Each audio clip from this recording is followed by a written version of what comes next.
Précédemment, nous avions fait une vidéo sur la mise en place du harnais. Nous prendrons donc pour acquis que vous êtes déjà familier avec cette étape. Commençons par la mise en place du cadre avec trait rigide. C'est le type de traction le plus utilisé pour le ski joring au Québec.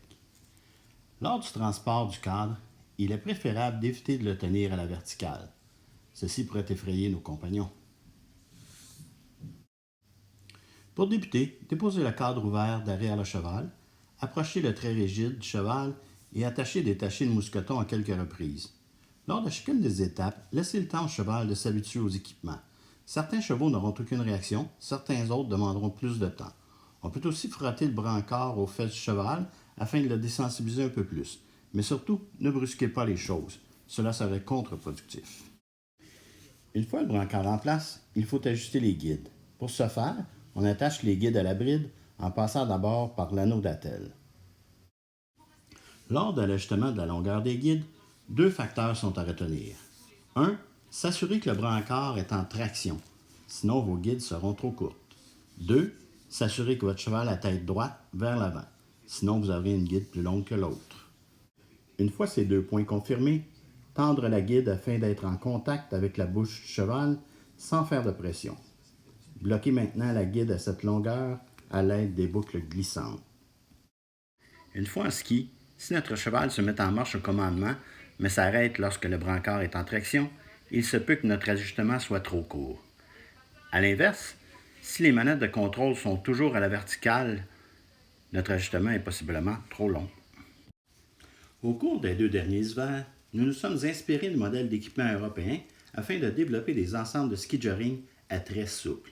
Ces équipements sont principalement composés de courroies.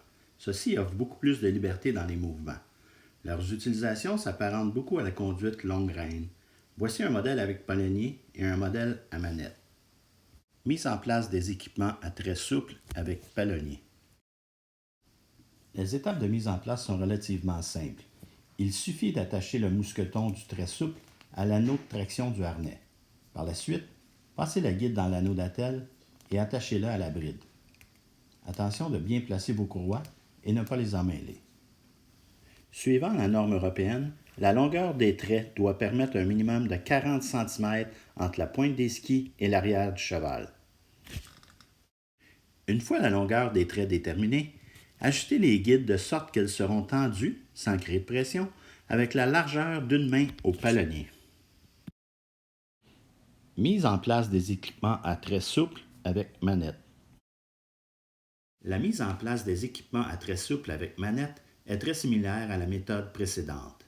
Il s'agit d'attacher le mousqueton du trait souple à l'anneau de traction, relier la guide à la bride, et le même critère d'ajustement pour la longueur des traits s'applique, minimum 40 cm de dégagement.